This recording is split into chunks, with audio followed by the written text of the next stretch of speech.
ഇൻഫോസ്പെയറിൻ്റെ പുതിയൊരു വീഡിയോയിലേക്ക് ഏവർക്കും സ്വാഗതം. പശ്ചിമേഷ്യയിലെ ഇറാൻ-ഇസ്രായേൽ സംഘർഷം മുറുകിയതോടെ ഹോർമൂസിൽ ഇറാൻ ഏർപ്പെടുത്തിയ പ്രതിരോധം ലോകരാജ്യങ്ങളെ കടുത്ത ആശങ്കയിലാക്കുകയാണ്. മാർച്ചോടെ ഈ പാതയിലൂടെയുള്ള ചരക്ക് നീക്കം ഏതാണ്ട് നിലയ്ക്കുകയും എണ്ണവില $100 മുകളിലാകുകയും ചെയ്തു. എന്നാൽ എണ്ണവില വർധനയേക്കാൾ വലിയൊരു ഭീഷണി നമ്മുടെ വിരൽത്തുമ്പിലുണ്ട്. അതായത് ഹോർമൂസ് കടലിടുക്കിലെ ഉപരോധം ആഗോള ഇന്റർനെറ്റ് ശൃംഖലയെ തന്നെ തകർത്തേക്കാം എന്നതാണ് ഈ യാഥാർത്ഥ്യം. അതായത് 100 കിലോമീറ്റർ നീളമുള്ള ഫൈബർ ഒപ്റ്റിക് കേബിളുകൾ ഈ കടലിനടിയിലൂടെയാണ് കടന്നു പോകുന്നത്. ഏഷ്യയും യൂറോപ്പിനെയും ബന്ധിപ്പിക്കുന്ന ഏറ്റവും പ്രധാനപ്പെട്ട ഈ ഡിജിറ്റൽ പാതയാണ് ലോകത്തെ ഡിജിറ്റൽ യുഗത്തിൻ്റെ നട്ടെല്ല്. നമ്മൾ നടത്തുന്ന ഓരോ ഇമെയിൽ ഇടപാടുകളും ബാങ്കിംഗ് സേവനങ്ങളും ഭൂരിഭാഗവും നടക്കുന്നത് ഉപഗ്രഹങ്ങൾ വഴിയല്ല, മറിച്ച് കടലിനടിയിലുള്ള ഈ കേബിളുകൾ വഴിയാണ്. ആഗോള ഡാറ്റ ട്രാഫിക്കിൻ്റെ ഏകദേശം 37% കടന്നു പോകുന്നത് ഈ വഴിയാണ്.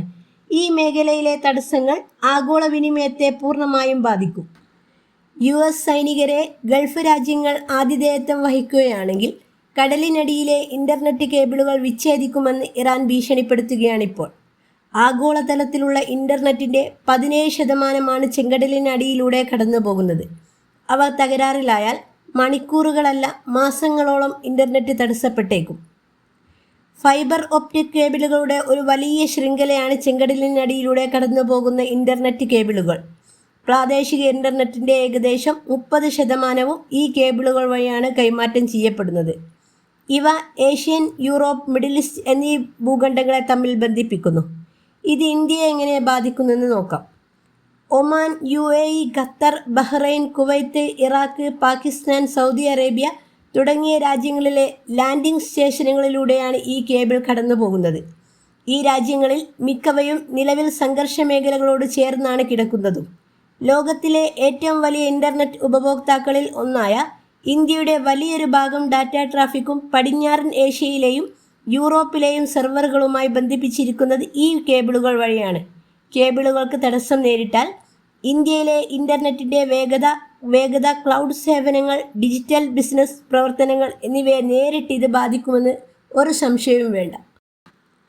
അതേസമയം പശ്ചിമേഷ്യൻ സംഘർഷം തുടരുന്നതിനിടെ ഇന്ത്യയിലെ ഏറ്റവും വലിയ സ്വകാര്യ ഇന്ധന റീറ്റെയിലർ കമ്പനിയായ നയാര പെട്രോൾ ഡീസൽ വില വർദ്ധിപ്പിച്ചിരിക്കുകയാണ്.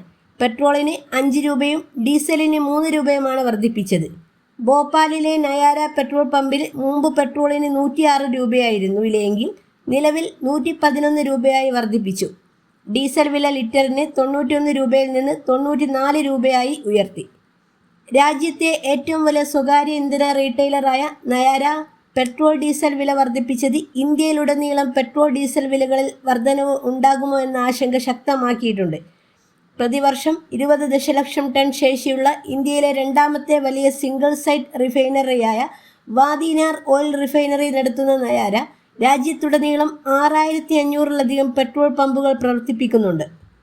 പ്രധാനപ്പെട്ട ഈ ഇൻഫർമേഷൻ നിങ്ങൾ മറ്റുള്ളവരിലേക്കും ഷെയർ ചെയ്യുമല്ലോ. അടുത്തൊരു ഇൻഫോർമേറ്റീവായ വീഡിയോ ആയിട്ട് വരുന്നവരെ താങ്ക് യു ഫോർ വാച്ചിങ്.